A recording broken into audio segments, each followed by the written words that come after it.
Okay, so uh, welcome everybody. This is related to one of the student who asked the question that kindly to explain in detail why the current in an inductor cannot change instantaneously. So this was the question. I'm trying to explain here because it was asked to explain it in slightly detail, so I'll go for it. So here, mm, if you see, let us see what happens if you supply a voltage V to an inductor through a switch. I'm trying to supply voltage V to an inductor. So V is a constant DC voltage, and this is switch. You have an inductor over here, and let's see how the current varies in this. So let us try to draw the waveform for V. So in time V will be like this, a complete DC value, and let's try to mark what will be I. So I will be equal to 1 by L times integral of V dt. We know that this relation exists between inductor and current in the inductor and voltage across it. So voltage, when the switch is closed here at time t equal to 0, the voltage is impressed on the inductor. I can call it the same voltage as VL because it is across the inductor here. And the current in the inductor will be something like this.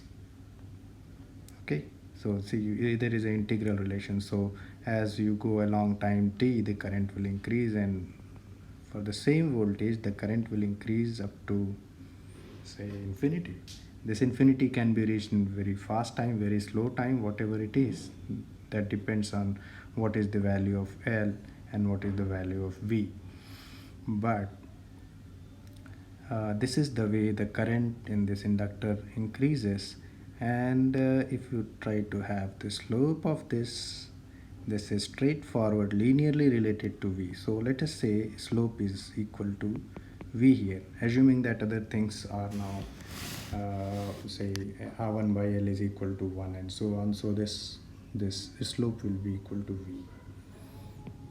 So this is how the current in a inductor is related to the voltage. So now let us go to reverse way. That is, if I have this kind of current in the inductor flowing, then what must be the voltage across it? So if you want to find the voltage across it, you will be simply saying that this is the voltage here. Okay, so since I am asking you the question, now I'll rub it and ask you to redraw. If the current in the inductor is like this, then what will be the voltage? You can say the voltage would be like this. Okay, because voltage here is related to L di by dt. So the slope of this will determine the voltage. So if you have this kind of a current, you will get this kind of a voltage. But what happens if you have a current starting from here going like this, having the same slope as V, or rather you have a current having the same slope as V, then what is the voltage impressed across it? So you will see that the same voltage should be impressed across it because the voltage and the current are related through a derivative. This derivative relation allows you to have current at this time 0 or otherwise. But this circuit, so if I want to know what is the circuit for these two currents, so let us try to see what is the circuit for these two currents, which is starting from here. For this, I can say I should have drawn with another color. So this red currents, what is the circuit corresponding to this red current? So circuit corresponding to this red current would be you have a voltage source because you need to have voltage here, and here, and let's say here current is coming. Let's say this current is I0, and this is obviously another one, but we'll talk about I0 first. So this current is there, I0, and there is an inductor here, and here the switch is here and it is thrown on this. So before throwing the switch at position 2, okay, there was a current in this inductor which is equal to I0. This current is I0, and as soon as you throw this current to this is the what you say, waveform or a current relating to this circuit. Okay, now let's try to see if I have a voltage like this, voltage here, and the corresponding current is coming to be something, anything, so suppose this one having any slope as V. Okay, so if the current here is suppose I1 and the current here is I2, and this delta T is the time between them. So if current, I want to change current from I1 to I2, I need to have a voltage of this value. Suppose I want to have the same value at delta T equal to half. So this should be equal to I2, but I want to reduce the time. So what is to be done? I want that this should be increasing in a faster rate, at a faster rate. Then only this will happen, that it comes to this point in delta T by 2, half time. So that means I should have a larger voltage, because this will require a larger slope. And if I want to have the same voltage in delta T by 3, still larger. And if I want to have it exactly at the same point, that is almost delta T is equal to say 0, that means at the same point I want this current as well as this current. What is the slope here? The slope here is infinite, and therefore you require to have a voltage of value infinite.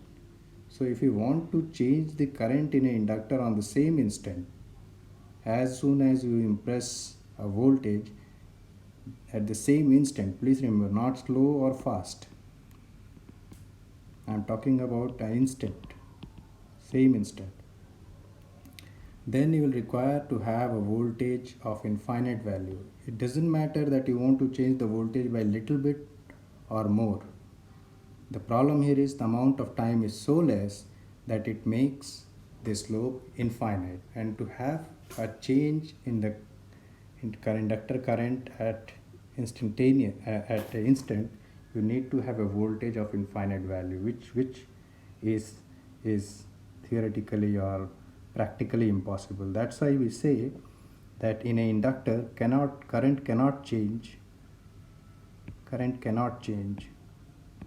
instantaneously, or we say the inductor maintains the current through it. Or you can say that this kind of components L or C are having some kind of inertia. It is kind of electrical inertia. It won't let its position, its current through it change instantaneously. Any inertial object will require some time, regardless of how much force you apply. You cannot have two positions of any inertial object at two positions instantaneously. Okay, so I hope this explains why we say that you cannot change the current instantaneously. Also, we'll note some other things. If you see this circuit, as the time progresses, the current will increase to infinity. So at the time progresses, this circuit, if the switch is on, kept on, at time t is equal to or a sufficiently large time, this circuit will be acting like a short circuit, because if you see, even for a same any voltage you have 100 volt, 200 volt, 500 volts, anything, at the last time this will act like a short circuit, because this is going up to infinity, which is equivalent to short circuit. So we say also that inductor acts like a short circuit at a infinite time, but it acts like an open circuit at the starting time. So here if you see, suppose I take this red one, in red one there is a current flowing here. I am switching it. So at time t equal to 0 I am switching it, and when I do this, this current is maintained. It is starting from here. So at that time it is acting like a current source. There is already a current over here. So this current source is already always there. So a extra current is there. Apart from them, something else is added, which is depending on the amount of voltage you have put. So it acts like a current source. If the current in this was 0 and you started the switch here from 0, then the current here was 0. So this current becomes 0 here. When t equal to 0, the current through it becomes 0. That doesn't mean that current through it is 0. That means what? It is an open circuit. So at the switching time at t equal to 0, the inductor either acts like a current source, fixed current source, or open circuit if this current source is said to have 0 value. Same analogy you can use for capacitors also. Hope this explains the problem. If there is any further queries about this, you can certainly ask me. Thank you.